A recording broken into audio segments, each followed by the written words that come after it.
Hey guys, this is going to be a voiceover of the video I recently recorded about two carrier AC units that were having trouble at one of my friend's house. Um, they said they were not running uh, at all. At least one of them was not running, and the other one was, I guess, having a struggle running. So we figure he thinks it's the capacitor strikes again, failure on the AC units because he had service. He had to call for service one time to repair it, and it turns out to be the China capacitor that everybody is talking about in the HVAC community. So I wanted to just pass it on as saying this is another China capacitor issue, along with another issue that I'll get to in a moment. So let me go ahead and play the video so I can walk you through what has been going on. At this point, I was talking about this China capacitor, how it's the same capacitor that Israel HVAC and others have been caught in the AC units, whether it is installed brand new or 1 or 2 years later having a warranty call about it. Well, I just wanted to show you that this is the same capacitor again, striking again on another carrier. I guess a little bit fancier model AC unit. It's a single stage heat pump AC unit. So here we go. Let's go ahead and continue with the video. It's a 45 capacitor type. Yeah. Again, I was talking about this China capacitor, same capacitor that everybody's in HVAC talking about. That's the bad one that it should replace with a more made in USA or Mexico type capacitor. This is another AC unit. This is the one that we know for a fact has been serviced by Sears because this our friend has got these installed by Sears because he likes Sears, at least how it used to be. He's still gonna use their service. I'm kind of surprised that Sears still provides service even after their struggles of business, but that's not what this video is about. So as you can see, they added a start capacitor and something else here. I don't know if you can see it. There's the capacitor there. You may notice that these two units look the same size, but actually the compressor and the condenser fan motor are a little bit bigger, which I found quite interesting to have in such a compact unit. One of them has a bigger motor and a bigger compressor. I'm not sure if that actually boosts the cooling capabilities, but someone can answer that question for me. But this is the bigger capacitor. When we opened it up, I don't remember if it was actually screwed to the clamped and screwed to the wall there. I'm not really sure. I don't really remember, but this one was definitely a bad one, tested bad because when I pushed the contactor on this unit to run, it was making more noise than it's supposed to, and like at one point I had them turn on the thermostat to activate the unit.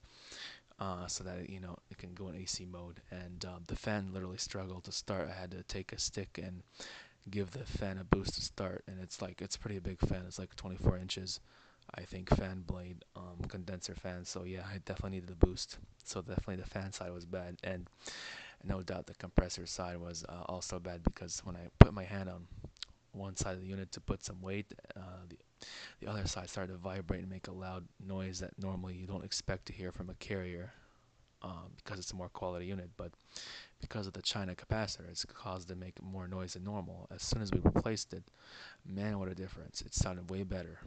Um, Unfortunately, we replaced it with another China capacitor, but it's not this one. It's definitely not this same model. It's a different one. It's branded something I couldn't remember. Um, yeah, so it was not one of those brands that brand that Israel HVAC used. So yeah, let me continue with this video. So basically, that's what went on. The contactor was fine. Oh, and this thing here. Hold on. Let me get back to it. This thing here, can someone tell me if this is a diode or my dad thinks it's a diode? Just to let y'all know, we're not HVAC techs, but we know a little bit. I know at least a little bit more than my dad, so I helped him out a little bit. I think this might be a diode. or a hard start. I'm not sure. I think it's a hard start. So it's kind of weird how they have a hard start and a start capacitor added to this unit, which is pretty weird because normally this unit did not have that. Yeah, so this is a heat pump, like I said. It's single stage by the looks of it.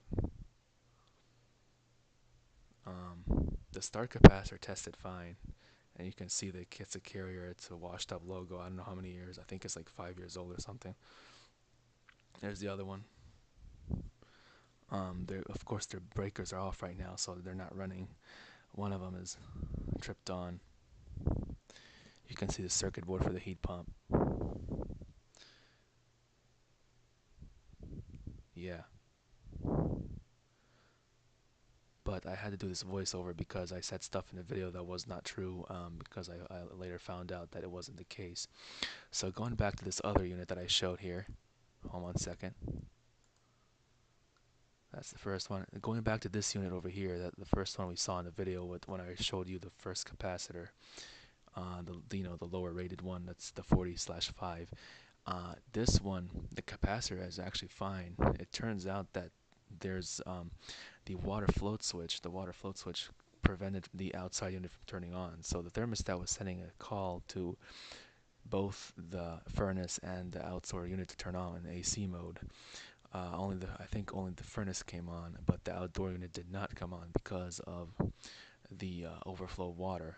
Unfortunately, the way their furnace is set up, there's actually a water pump that pumps the water down, and the water pump was not the problem. It's actually the safety breaker, what they call tamper resistant, or what they call it again. There's like a GFCI breaker slash arc fault breaker, so it's very sensitive to any arc. So somehow it got triggered by the pump, I guess switching on and off. I'm not sure.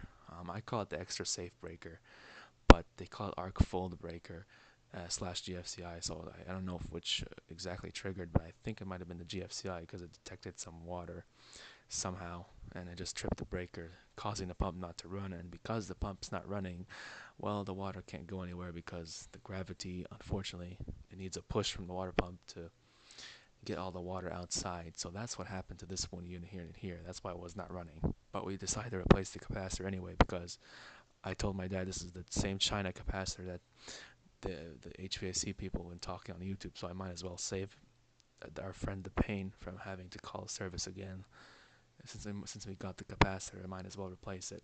So anyway, that's all I have for you guys today. Hopefully this video cleared things up, this voiceover, because the original video I couldn't put up. I didn't want to spread false information and cause issues in the HVAC community. So I'd like to thank you guys for taking the time to watch this video and your patience. And I'll see you next video. And bye bye.